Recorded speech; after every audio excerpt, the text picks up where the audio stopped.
Kata Nabi, tidaklah seorang hamba rafa'a yadayhi, mengangkat tangannya, melainkan Allah malu tidak mengabulkannya. Innallaha hayyun, ya. Sungguh Allah malu jika ada orang mengangkat tangannya tapi Allah belum menjawabnya. Rabbi, wahai, duhai Tuhanku, duhai pemilikku. Nah, kalau mau merasakan nikmatnya bertuhan, jangan panggil wahai Tuhanku, tapi panggil wahai pemilik jiwaku, wahai pemilik ruhku, wahai yang membolak-balik kolbuku. Itu makna ya Rabbi. Rabbi tadi lafaznya apa? Ya Rabbi faghfirli, maka ampunilah aku. Dalam bahasa Arab, ghafara berarti mengampuni, faghfirli ampuni. Tapi ampun dalam bahasa Arab aslinya bukan itu. Kata ghafara arti aslinya delete. Apa arti delete? Hapuslah dosa-dosaku. Itu arti daripada ghafara. Maka faghfirli zunubi, faghfir, maka hapuslah li. Li itu milikku, padaku. Zunubi, apa arti zunubi? Jamak dari zanbun, artinya dosa-dosaku. Ini saya tanya sama bapak-bapak nih, tadi berangkat kerja ada yang bening nggak?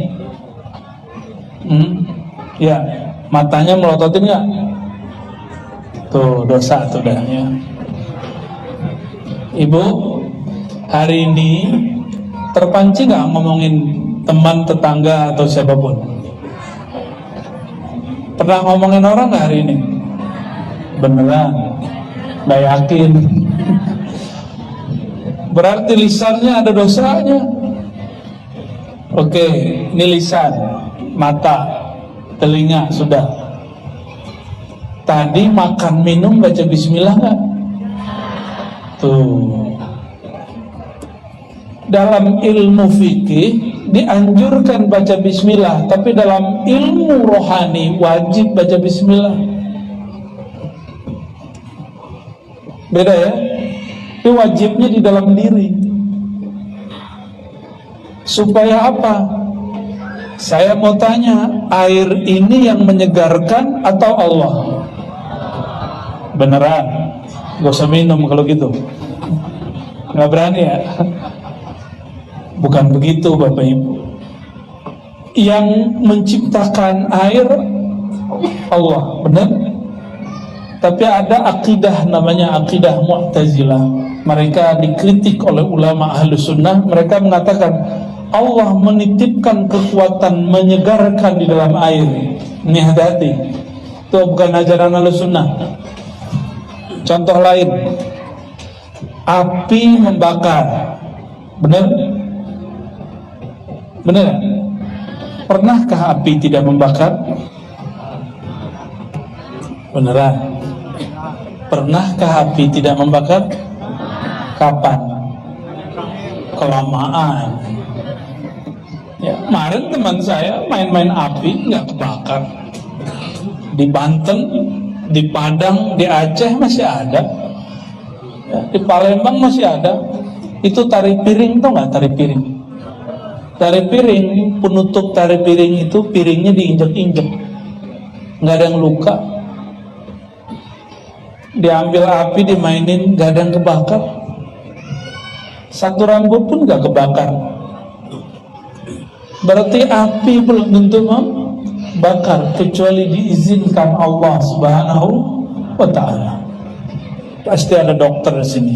Pak Haji Novi anaknya pun juga dokter. Yang menyembuhkan obat atau siapa? Ya, beneran nih.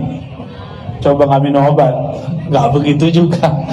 Nabi mengatakan, tadawu ibadallah, berobatlah wahai hamba Allah. Kalau bukanlah ada hadis ini, kita nggak usah berobat.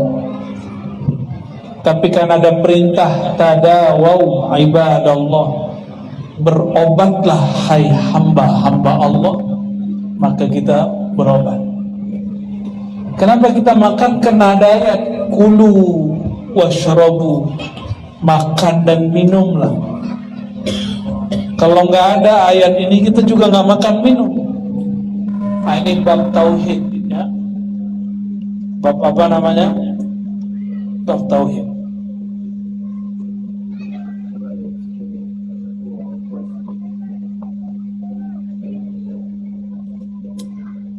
Sudah, Pak? Nggak usah pakai Eko, Pak, ya. Teman saya namanya sudah Mas Eko.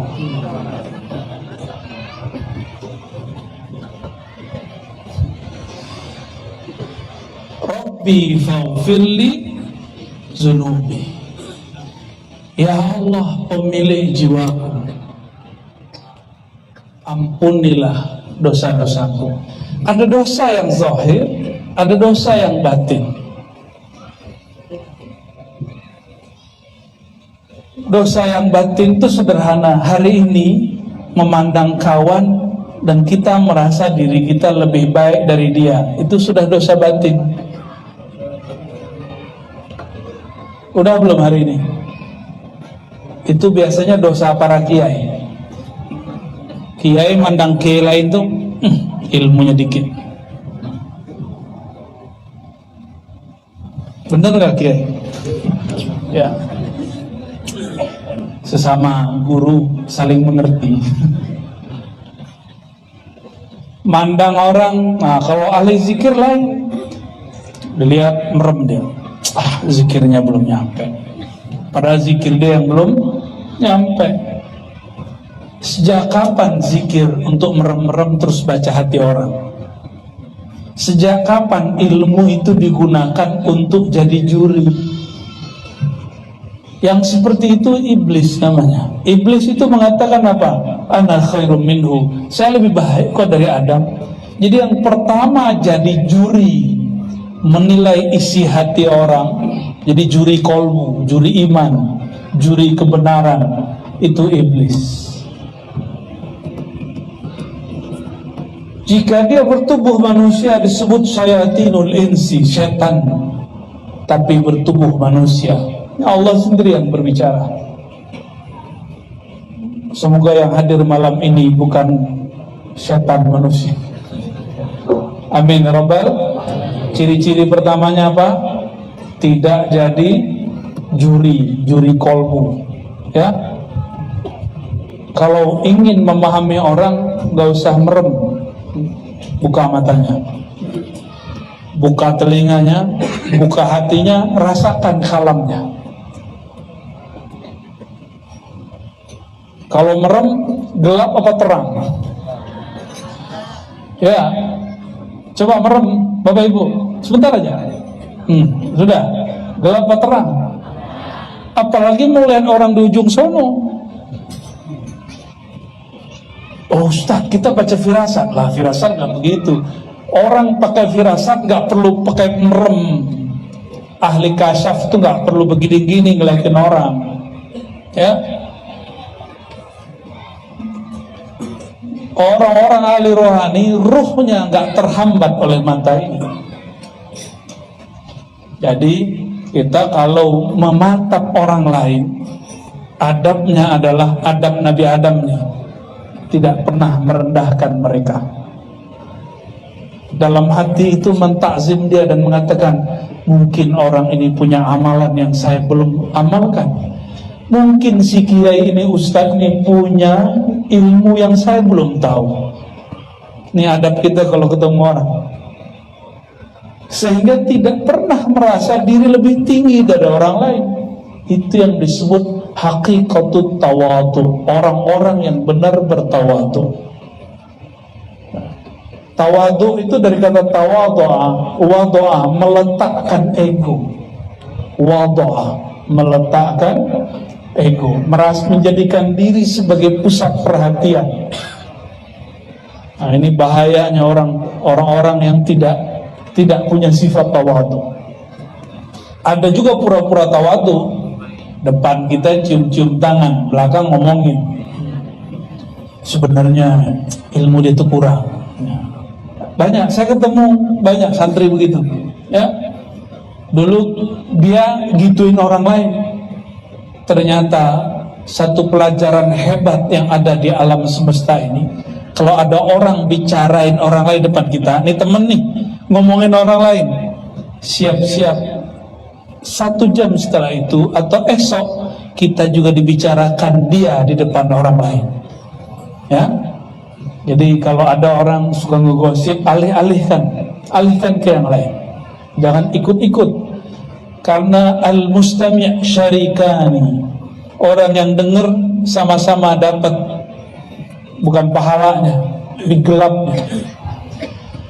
Jamaah yang muliakan Allah, faghfir li zunubi, ampuni, hapus dosaku. Dosa yang paling bahaya itu dosa yang tidak tampak, dosa merasa lebih dari orang lain.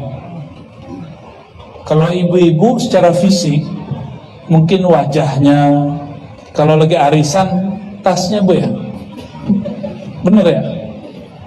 Jadi tas itu bisa mengintimidasi ibu-ibu yang lain. Apalagi bu, cincin, merek jilbab juga masuk. Ya salam ya. Tapi itu ibu-ibu yang cahaya kolbunya belum hidup ya. Kalau cahaya kolbunya sudah hidup, bebas mau bawa tas apa aja oke. Saya mau tanya Bapak Ibu, ini pertanyaan kedua. Ada orang bajunya biasa, ya biasa banget lah. Tapi ketika berbicara, dia berbicara dengan kolbunya.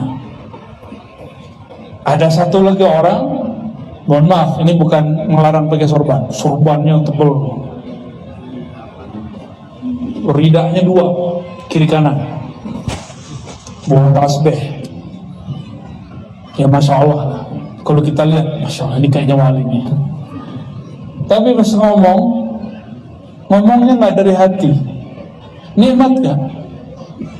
Ya nikmat. Contoh lain, ini banyak kita kasih contoh. Ibu-ibu ketemu cowok, cakepnya bukan main,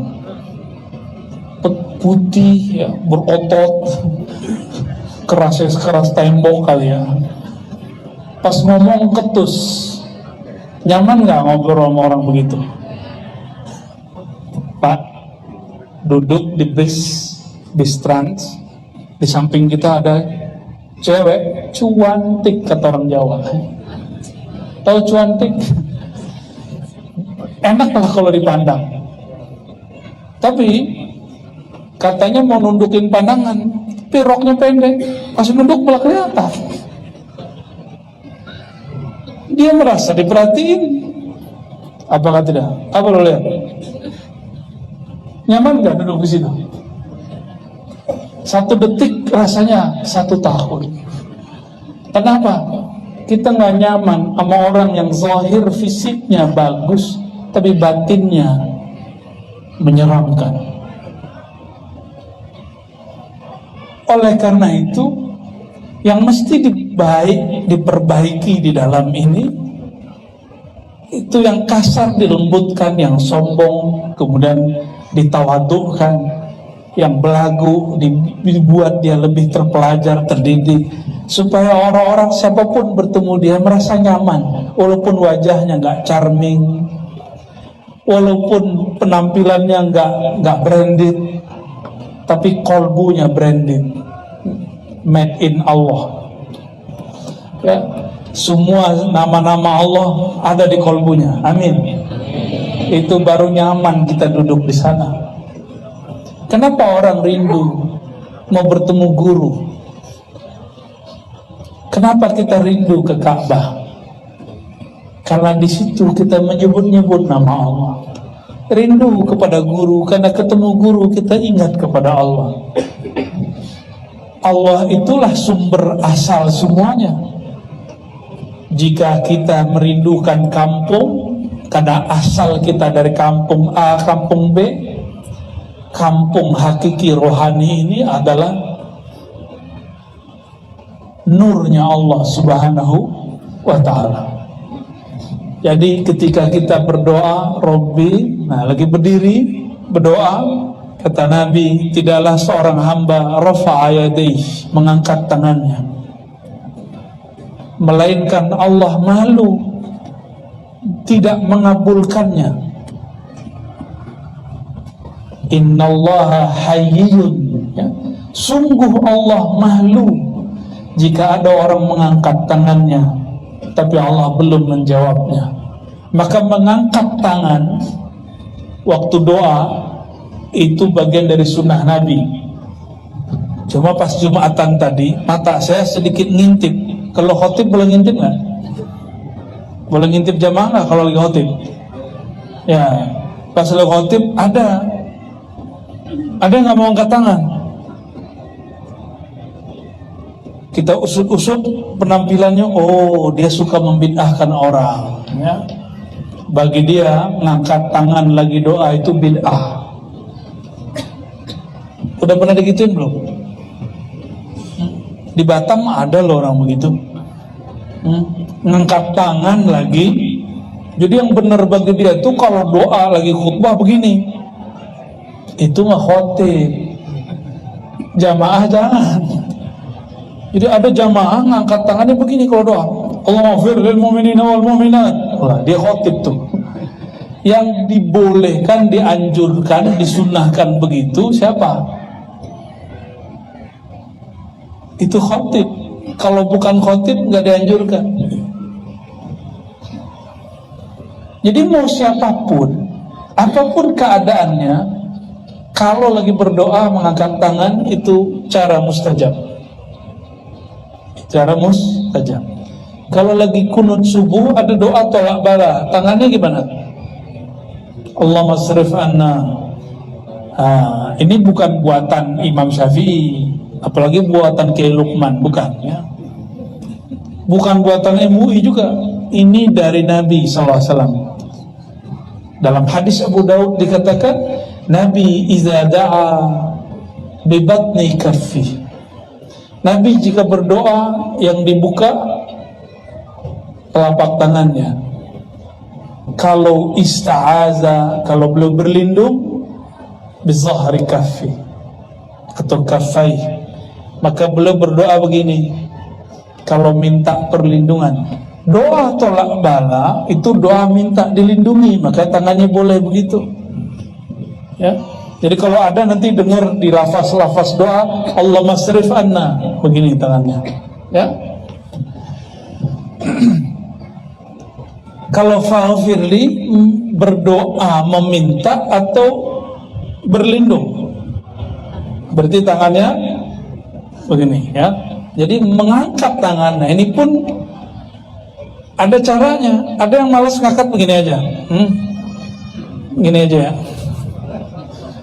Angkat dikit lah, ya. Nabi jika berdoa lagi berdiri, tangannya agak naik, ya, agak naik. Khusus di hari-hari tertentu di padang Arafah, lagi istisqa. Dua riwayat ini Nabi kalau berdoa tangannya diangkat sampai ke wajahnya.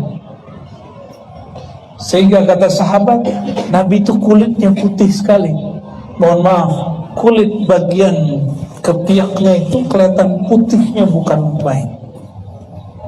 Yura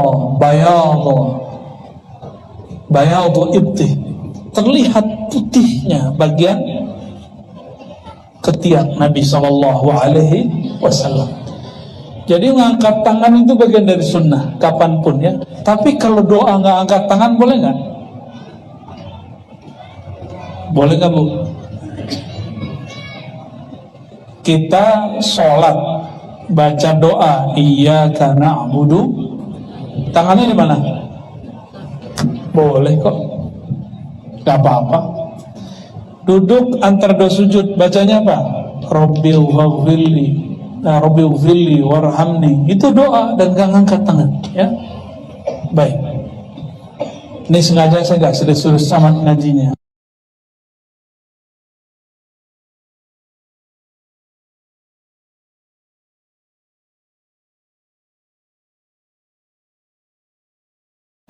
udah malam. Nggak ngaji Nur Muhammad kita enggak. Lalu ada kalimat penting di situ. Ini yang jadi inti kajian kita malam ini. Bibarkatil Habibi, gimana bacanya? Bibar, udah jadi bahasa Indonesia. Dengan berkat sang pemberi petunjuk Nabi Muhammad sallallahu alaihi wasallam. Bibarkatil Habib, bibarkatil Hadi, artinya sama, itu disebut tawassul. Apa artinya? Arti tawassul apa? Apa arti tawassul? Doa, doa meminta. Kalau tawassul, tawassala ya tawassalu. Kita sering juga sebut wasilah. Sering baca ati sayyidina Muhammadanil wasilah wal fadilah. Wasilah, kata lainnya tawassul, perantara. Kawan kita ngomong gini, langsung saja kepada Allah, kan Allah dekat. Gimana jawabnya? Allah benar dekat. Ayo jamaah, ini kayak tauhid yang bermasalah semua nih. Allah dekat nggak? Beneran? Karena ditanya barusan ya, diancam barusan. Allah benar dekat, ya. Sudah merasa dekat belum?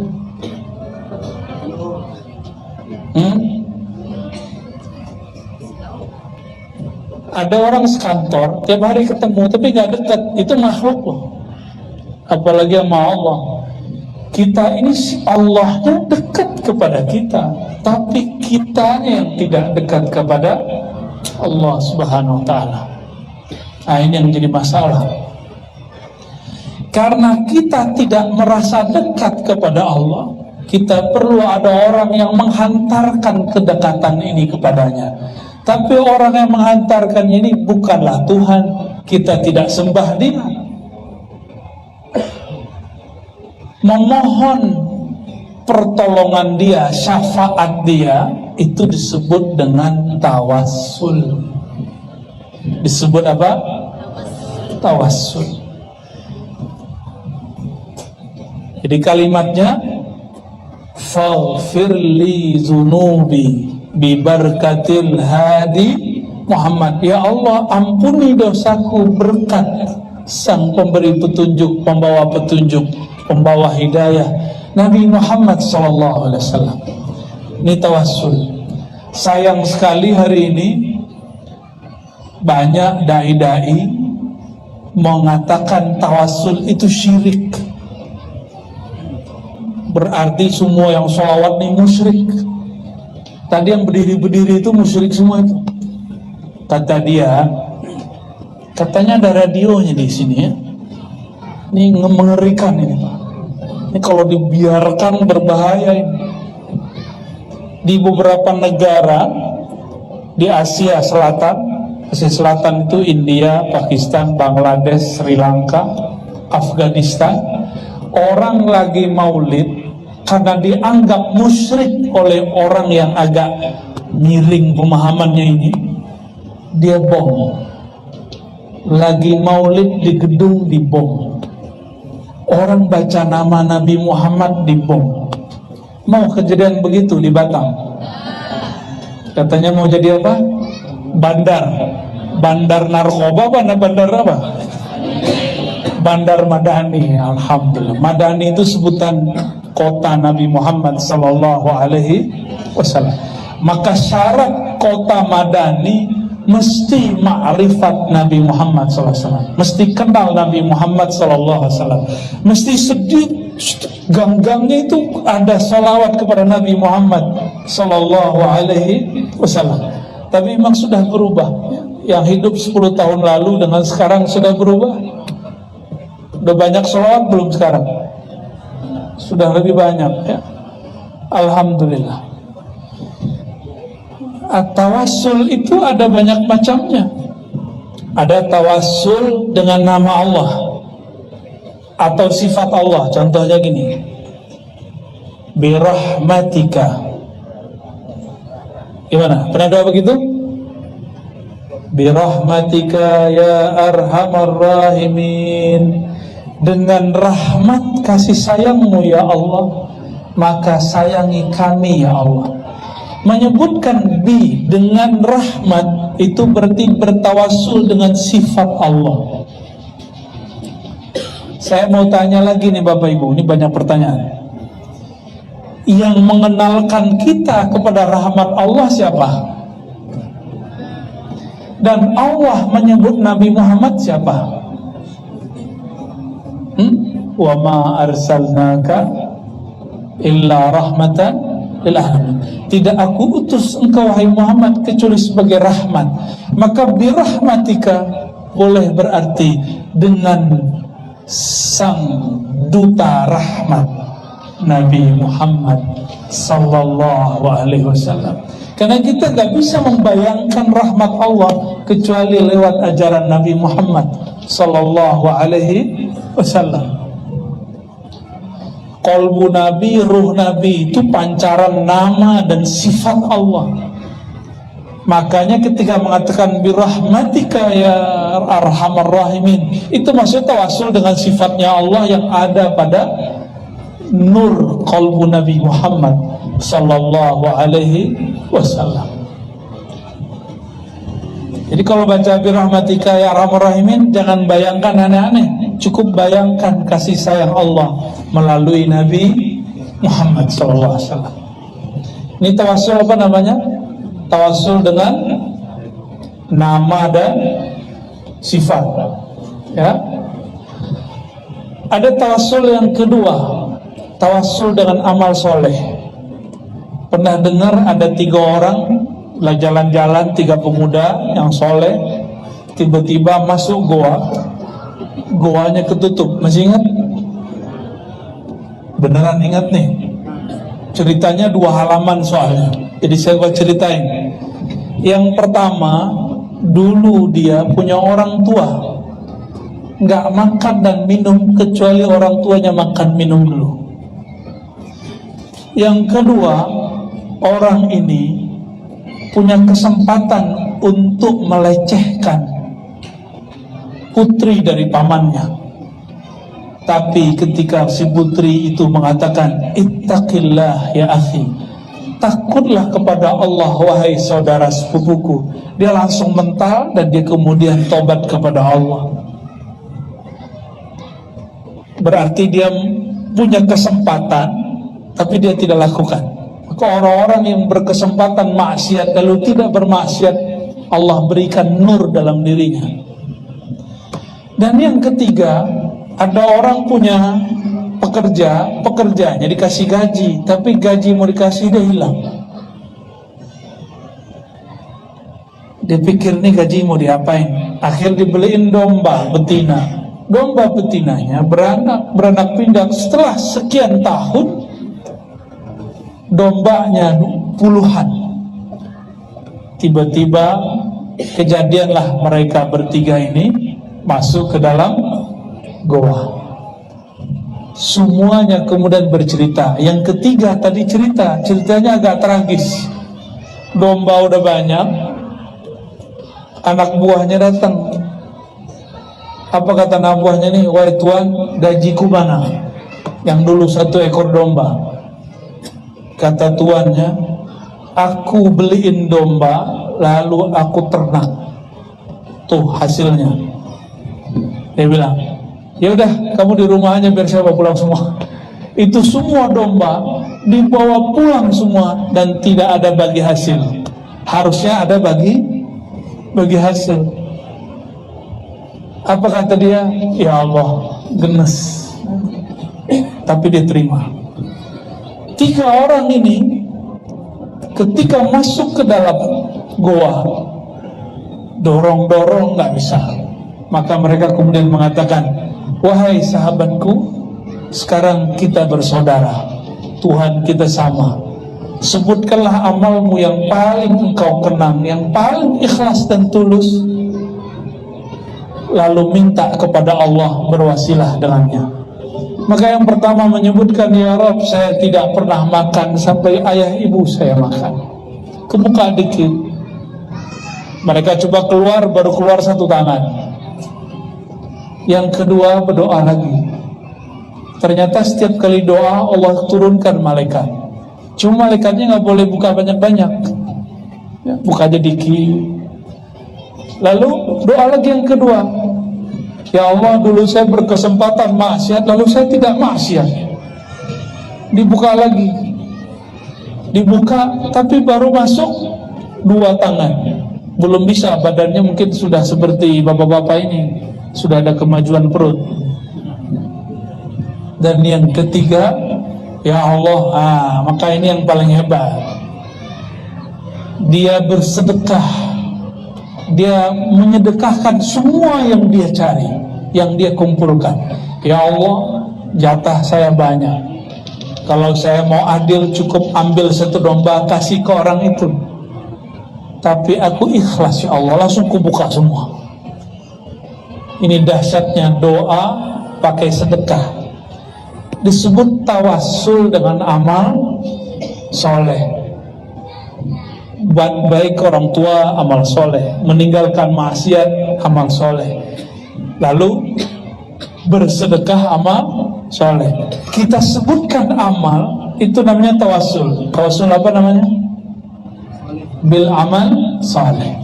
Tapi saya tanya lagi, yang memberitahu kita bahwa A, B, C, D itu amal soleh siapa? Guru. Guru taunya dari siapa? Dari gurunya. Guru bersambung kepada Rasulullah. Maka kalau sebut amal soleh, sebenarnya yang terbayang siapa? Tetap Rasulullah Sallallahu Alaihi Wasallam. Maka semua tawasul ke Nabi Muhammad. Itu sebabnya ada tawasul yang paling tinggi. Apa itu? Tawasul dengan Nabi Muhammad Sallallahu Alaihi Wasallam. Ya. Jadi ketika mengatakan bibarakatil hadi, dengan keberkahan Nabi Muhammad yang bergelar hadi, sang pembawa, sang pemberi petunjuk, maka ya Allah ampuni dosa kami. Itu namanya tawassul. Sayangnya beberapa pesantren sekarang ngajarin kita kalau tawassul itu syirik. Ya, ternyata kitabnya karya ulama Wahabi di Saudi, masih hidup, namanya Saleh Fauzan. Ini di mana-mana kita sampaikan, karena saya melihat di Batam mulai banyak pesantren. Moga para kiai jangan cuma buat pesantren, perhatikan kurikulumnya. Ini generasi kita berbahaya. Kata Syekh Saleh Fauzan, bertawassul dengan Nabi, dengan orang soleh yang sudah mati dan tidak di hadapan kita, itu asyirkul akbar, syirik paling besar. Bagi ulama ahlu sunnah, bertawassul itu bukan syirik akbar, justru ibadah yang tinggi. Bagi mereka disebut syirik akbar. Beda nggak ajarannya? Beda, Pak. Maka kalau ada kiai masih sok-sok nggak apa-apa, ya, kita toleransi. Antum toleransi sama orang yang toleransi. Sama orang yang nggak toleransi, orang begini harus diberesin dulu, bukan dihancurkan. Harus beresin cara berpikirnya. Kalau nggak nanti jadi benalu di umat Islam, ya. Namanya apa tadi? Tawassul. Ada tawassul cara lain yang nggak disebut tadi. Tadi di satu kitab. Tawassul dengan asar Nabi Muhammad SAW. Tawassul dengan bekas-bekas yang ditinggalkan Nabi Muhammad SAW. Cuma sayang, ini butuh pembuktian kuat. Misalnya rambut Nabi, apa namanya, kalau kain yang nutupin kuburan Nabi, kiswa. Nah, ini rentan. Ada mafia juga di situ, ya. Mafia tabarruk, mafia ngambil berkat. Hati-hati. Oh, nih, rambut Nabi nih, belum tentu rambut Nabi, harus dibuktikan. Didapat dari siapa, dapat dari museum mana. Hati-hati juga ya. Kita tidak pernah menolak bertabaruk. Tabaruk artinya ngalap berkah, menyerap keberkahan. Berkah itu kebaikan yang Allah turunkan kepada benda-benda tertentu. Mungkin nggak? Bentuk tabaruk paling jelas, orang sakit minum obat. Giliran berobat boleh. Giliran nyelupin rambut Nabi ke air dianggap syirik. Ya, ada yang begitu. Ya.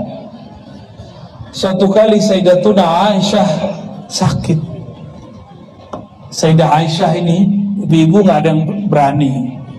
Sayyidah Aisyah ini Sayyidah Kuburiyah. Apa artinya? Biasanya Rijal Ansar ngerti artinya nih. Penghulu kuburiyun, kuburiyat. Kok bisa saya ngomong begini? Ini bukan penghinaan, ini justru pujian. Nabi SAW wafat, dikuburkan di mana? Di kamar Sayyidah Aisyah. Meninggal ayahnya Sayyidina Abu Bakar, dikuburkan di mana? Di kamar Sayyidah Aisyah. Dan Sayyidah Aisyah belum pernah tinggal di luar, masih tinggal di rumahnya, tinggal bersama kubur. Nah, ibu-ibu berani gak? Bapaknya mati, maaf ya, wafat, terus tinggal di kubur, berani gak? Atau suaminya meninggal, kan sehidup semati gitu ya. Kubur di kamar, tidur dekat kubur, berani gak? Ternyata cintanya hanya sampai liang kubur. Siap-siap Pak ya, ditinggal pas dikubur. Maksudnya apa saya ngomong begini? Sekarang orang ada nggak mau sholat di masjid yang di sampingnya ada kubur. Aneh nggak?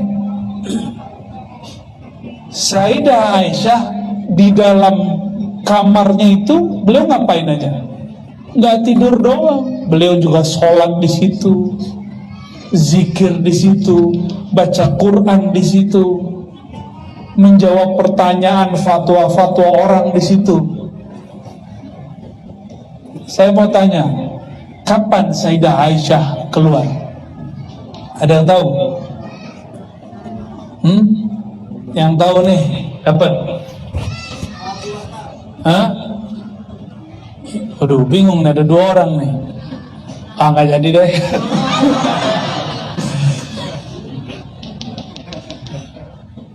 Jawabannya salah sih ya. Sayyidina Umar wafat, Sayyidina Umar nanya, wahai ibunda kami, izinkan saya Al-Fakir Umar berkubur dekat guru kami Abu Bakar dan kekasih kami Rasulullah Sallallahu Alaihi Wasallam. Tuh, jawabannya tadi Abu Bakar ya. Dari Abu Bakar ke Umar, Umar itu berapa tahun memimpin? Ada yang tahu? Serban tidak jadi laku. Ya. Lama. Sayyidina Umar memimpin itu lama. Berarti Sayyidah Aisyah bertahun-tahun tinggal di samping kubur, sholat dekat kubur, samping-sampingan kok.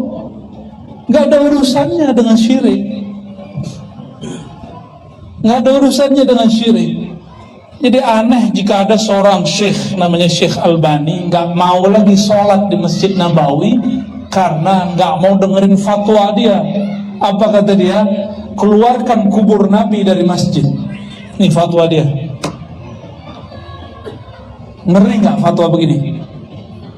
Ngeri fatwa begini. Dan saya sudah banyak ketemu temen, udah lama nggak ketemu. Kita sholat di suatu masjid, janjian di situ, nggak mau dia sholat di situ. Pas kita tanya, kenapa nggak sholat bro? Wah, nggak pakai bro, pakai akhi sekarang. Akhi, kenapa kamu nggak sholat di sini? Mending pakai bahasa Arab sekalian, dia nggak bisa jawab. Ya? Tahu nggak bahasa Arabnya? Kok kamu nggak sholat di sini? Gimana bahasa Arabnya, Cung? Wah, itu bahasa Arab pesantren, Cung. Limadza la tusalli huna? Bahasa Arab kartun begitu ya. Bolehlah. Kayaknya data ente nih, Cung.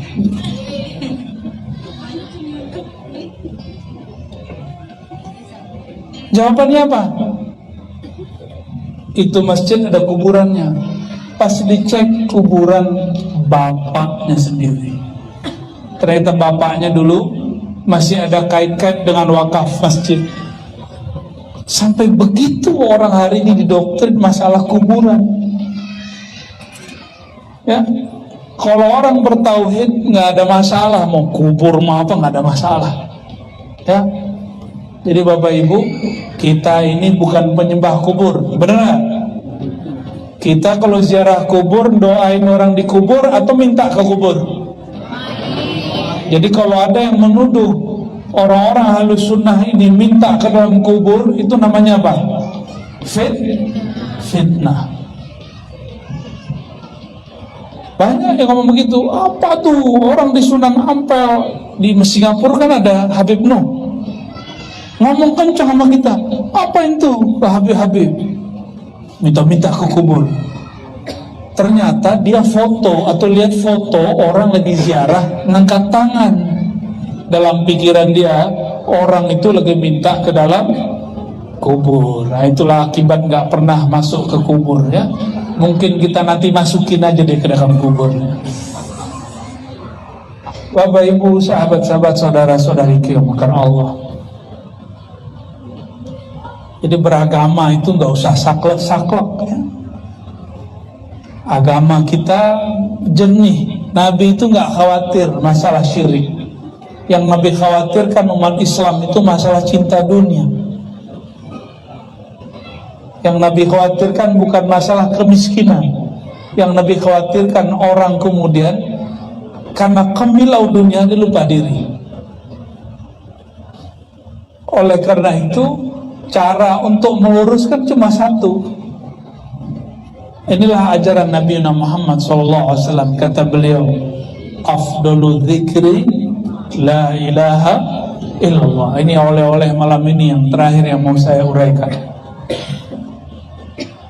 Afdalu dzikri, seafdal zikir adalah la ilaha illallah. Maka kalau mau cari orang paling utama, paling afdal di alam semesta, orang yang dirinya paling banyak baca la ilaha illallah. Yang paling banyak baca la ilaha siapa? Nabi Muhammad sallallahu alaihi wasallam. Jadi kalau mau cari orang paling mulia, cari aja yang paling banyak baca la ilaha illallah. Tapi kadang orang yang baca la ilaha illallah ini kalau doa dia belum yakin amat sama doanya. Maka Nabi kalamkan yang kedua, afdalud du'a alhamdulillah. Doa yang paling tinggi adalah alhamdulillah. Alhamdulillah secara harfiah berarti pujian bagi Allah. Tapi secara maknawi, alhamdulillah berarti doa yang paling tinggi, orang yang memuji karena rasa syukur kepada Allah. Ini yang mau nyalek nih ya, gak usah nyari dukun. Datang ke orang, gak mesti dia terkenal, gak mesti dia masyhur, gak mesti dia kiai atau ustaz. Orangnya paling bersyukur, nggak pernah ngeluh. Ini ciri-ciri orang yang mustajab doanya. Bukan orang yang pakai berserban begini, bukan yang pakai kopiah begini, belum tentu. Pakai serban belum tentu. Tapi orang yang lisannya, kolbunya paling banyak bersyukur, doanya paling cepat naik. Afdalud du'a alhamdulillah. Boleh kita terjemahkan, doa yang paling cepat dikabulkan adalah doa orang yang suka memuji, suka bersyukur kepada Allah. Jadi kenapa doa-doa belum diangkat? Mungkin Bapak Ibu doa itu ngeluh doang, sama ngasih tahu ke Allah. Allah itu pernah lupa nggak sama kita? Allah itu pernahkah ketika kita dicipta lalu salah kirim rezeki, benar nggak? Salah kirim jodoh, benar nggak? Salah kirim jabatan, benar nggak? Ya, samping kiri kanan saya kan ada orang yang punya jabatan, ya. Nggak akan pernah Allah salah kirim. Karena Allah tidak pernah salah dalam itu, dalam nggak pernah lupa untuk masalah itu. Bapak Ibu yang bukan Allah, maka jangan pernah berdoa memberitahu Allah. Terus kalau doa ngapain? Doa itu bukan ngasih tahu Tuhan. Doa itu cukup curhat-curhatan aja. Seperti anak kecil manja-manja kepada orang tuanya, sebagaimana hamba bermanja kepada Tuhannya Allah Subhanahu. Gimana? Doa kita gimana? Bapak Ibu lagi ngasih tahu Allah, ya. Ya Allah, hari ini saya minta A, B, C, D, kok belum dikasih? Lupa ya, dalam hati gitu ya. Itu yang disebut oleh Imam Mu'tazilah. Ini tauhidnya bermasalah. Doamu, talabuka, tuntutanmu, ittihamun lahu. Engkau sedang menuduhnya. Banyak orang berdoa, batinnya menuduh Allah, gak tahu.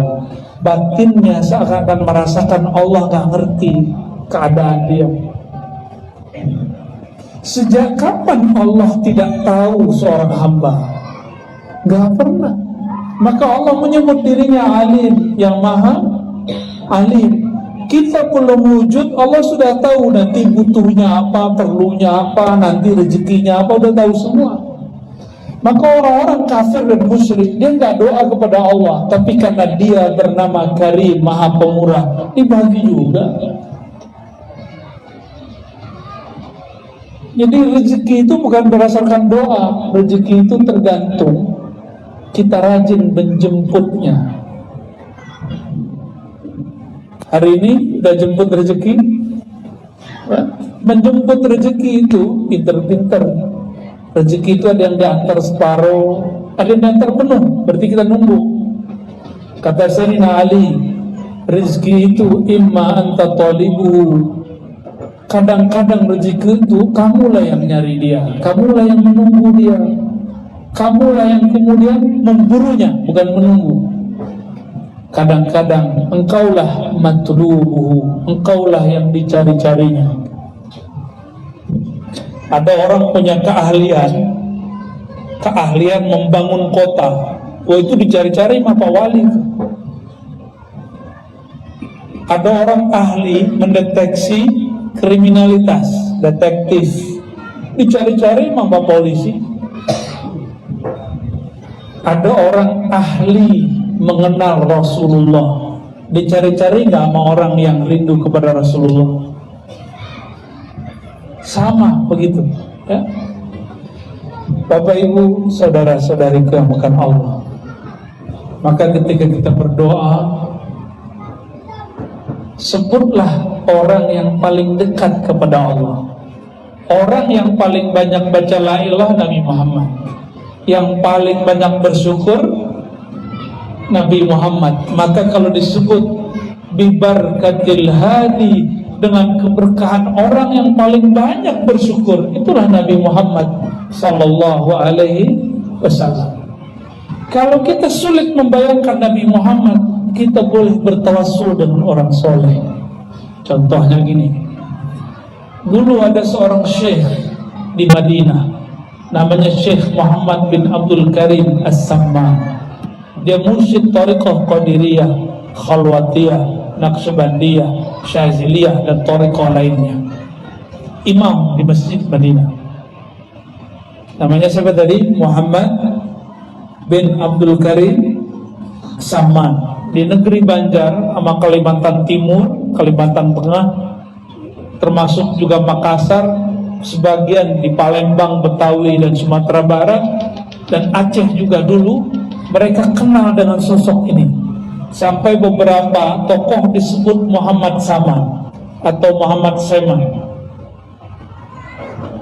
Bahkan pejuang di Aceh itu namanya Muhammad Seman. Cuma yang kita kenal namanya pakai gelar. Ya, seingat saya namanya Tuku di Tiro itu. Itu nama kecilnya kalau nggak salah Muhammad Saman. Akhirnya di Aceh ada namanya Tari Saman. Itu bukan cocok logi, Pak ya. Ini asli. Ya. Sayangnya lagi yang tersisa cuma tarinya. Zikirnya sudah hilang. Tarekatnya sudah hilang. Di Betawi sisa manakibnya, tarekatnya sudah hilang. Di Padang sisa zikirnya, manakibnya nggak ada. Di Banjar alhamdulillah ada dua-duanya. Ya, masih ada di Banjar. Syekh Muhammad Saman ini wali Allah. Muridnya mau pulang kampung ke tanah Jawi, namanya Syekh Abdul Somad Al-Falim Bani. Minta izin pulang sowan. Ini Syekh Abdul Somad ini mengalami hal yang sama dengan kawan-kawannya. Dulu belum ada pesawat, enak sekarang kita haji umroh, cuma 9 jam sampai. Kalau dulu 3 bulan, 6 bulan di laut, semua musim dilalui. Kadang-kadang cuma nama yang berpulang, orangnya sudah gak wujud. Ketika muncul ombak tinggi, orang semua nyebut nama Tuhannya. Ada Tuhannya Tepekong, ya. Ada Tuhannya Sang Hyang Widi, nggak apa-apa lah ya. Ada Tuhannya Yesus Kristus, macam-macam. Semua nama Tuhan disebut seperti kita lagi turbulen di pesawat. Pernah nggak ngalamin goncang di pesawat? Semua nama Tuhan keluar ya.